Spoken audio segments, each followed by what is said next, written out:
Van Dijk, est-ce qu'elle a un problème mécanique? Oui, elle a un souci, Hélène Van Dijk.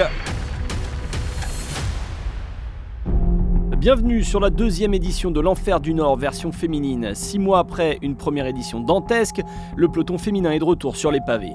Cette année, la météo devrait être plus clémente, oubliez la boue, place à la poussière sur les célèbres pavés. Oubliez également la vainqueur sortante, Lizzie Deignan, vainqueur en solitaire au terme d'un exploit de 80 km.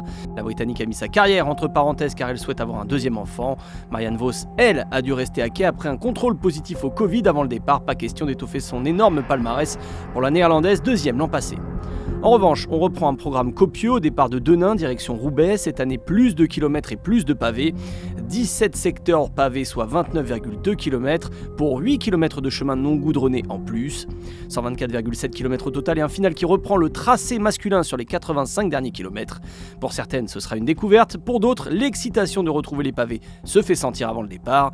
L'équipe Trek Segafredo sera largement favorite pour conserver son dû, mais les récentes victoires de Kopecky sur les Strade Bianche et sur le Tour des Flandres, mais aussi Marta Cavalli, récente lauréate de l'Amstel Gold Race, pourrait rebattre les cartes. C'est une histoire d'amour et de haine cette course, mais c'est une course tellement mythique et importante, ça va être épique. Il faudra prendre du temps à certains moments pour économiser de l'énergie autant que possible. On verra ce que ça peut donner et tenter de faire un aussi bon résultat que l'an dernier. Je pense que ces dernières victoires m'ont donné beaucoup de confiance. Je pense aussi que j'ai des bonnes jambes pour aujourd'hui. L'année dernière, ça s'est bien passé, c'était une bonne expérience. On a décidé de revenir avec l'équipe et les mêmes plans. On va essayer de saisir une opportunité, même si la météo est un peu différente, plus clémente, on va bien voir.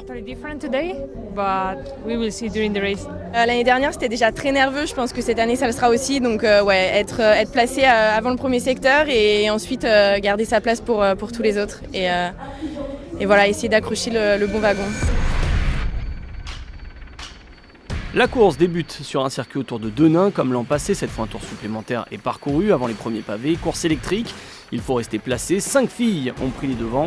La néerlandaise Léonie Boss avec Cathy Klose, l'américaine, mais aussi la norvégienne Amalie Lutro, Gaia Massetti, l'italienne, et l'allemande Tanja Erath. Environ 1 minute 40 secondes prises sur le début du parcours, alors qu'arrivent les pavés, l'échappée se disloque, de même que le peloton sous l'impulsion de l'équipe Trek Segafredo emmenée par Hélène Van Dijk.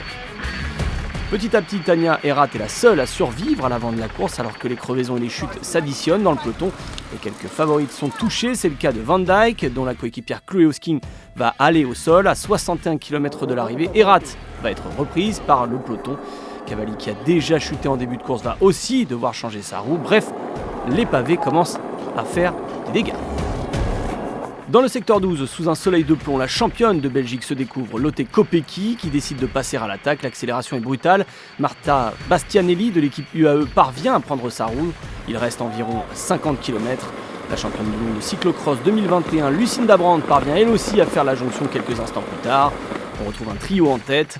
Derrière, un groupe de favorites se détache, tandis que la championne du monde, Elisa Balsamo, est également victime d'une crevaison. L'Italienne quitte pour partir en chasse afin de revenir sur l'avant de la course. Le trio, lui, aborde Mont-Saint-Pével avec une poignée de secondes d'avance. On est entré dans les 40 derniers kilomètres. Elisa Balsamo, qui était en chasse, est officiellement mise hors course pour s'être aidée dans la poursuite avec la voiture de son directeur sportif. Van Dijk, elle, continue d'assurer le rythme alors que sa coéquipière chez Trek Segafredo, Brandt, est à l'avant de la course. Moment alors choisi par Alice Barnes, la Britannique de l'équipe Canyon. Pour accélérer, elle se retrouve en chasse-patate alors que le peloton tente de faire la jonction. À la fin du secteur numéro 8 de Templeuve, la championne d'Italie, autre coureuse de chez Trek Segafredo, décide de partir. Personne pour suivre l'accélération d'Elisa Longo Borghini. Résultat, elle entre dans le secteur 7, 6 moins à Bourguel avec près de 30 secondes d'avance. Derrière, les équipes battues s'organisent, notamment Kopecky qui fait le forcing en tête de groupe. Et petit à petit, l'écart diminue pour la fille de tête. Mais rapidement, le groupe de poursuivantes est réduit à quelques unités. Les Trek Segafredo sont encore bien représentés avec Hélène Van Dijk ou encore Lucinda Brandt.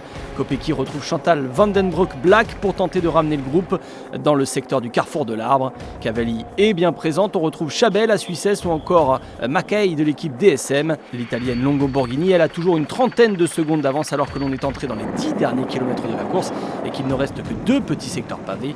Elle file donc vers la victoire.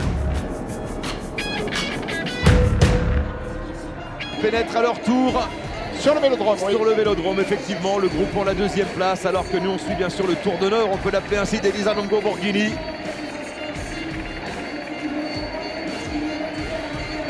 La piste qui fait 500 mètres au total, il lui en reste 250 et elle en aura terminé. Dernier virage pour l'Italienne. Elisa Longo Borghini, portée elle aussi par l'histoire, par le vent de l'histoire. 6 mois après Lizzie Deignan, sa coéquipière, c'est l'Italienne qui triomphe à 30 ans dans l'enfer du Nord. Victoire magistrale d'Elisa Longo Borghini ici à Roubaix. Et bravo. Nouveau succès pour Trek Segafredo sur l'enfer du Nord. Comme l'an passé d'ailleurs, l'équipe américaine fait 1 et 3 sur le podium avec le succès de Longo Borghini et la 3e place de Lucinda Brandt. La championne de Belgique Lotte Kopecky prend une belle 2e place au sprint. Longo Borghini, traditionnellement habitué aux places d'honneur, remporte l'un de ses plus beaux succès en carrière depuis son Tour des Flandres 2015. Dans une équipe qui était taillée pour la victoire, elle a saisi l'opportunité d'aller s'offrir Paris-Roubaix après avoir terminé 3e l'an dernier. Une belle revanche pour l'ancienne médaillée de bronze olympique de Rio en 2016. I want to thank Trek Segafredo because they still have faith in me even. Tout d'abord, je tiens à remercier toute l'équipe Segafredo. Ils m'ont toujours fait confiance. Je suis pourtant pas dans la forme de ma vie, mais ils m'ont fait venir ici, même si je leur disais que j'étais pas prête. Ils m'ont persuadé que je l'étais et que je pouvais faire un résultat, et au final, ils ont eu raison. Yeah, I have to say that they were right. Voici à nouveau le classement des 10 premières de cette 2e édition de Paris-Roubaix, avec 4 néerlandaises dans les 10 premières. La première française est simplement 17e, il s'agit de Victoire Berthaud pour Cofidis. Rendez-vous l'année prochaine pour savoir si l'équipe Trek Segafredo marchera une nouvelle fois sur Paris-Roubaix.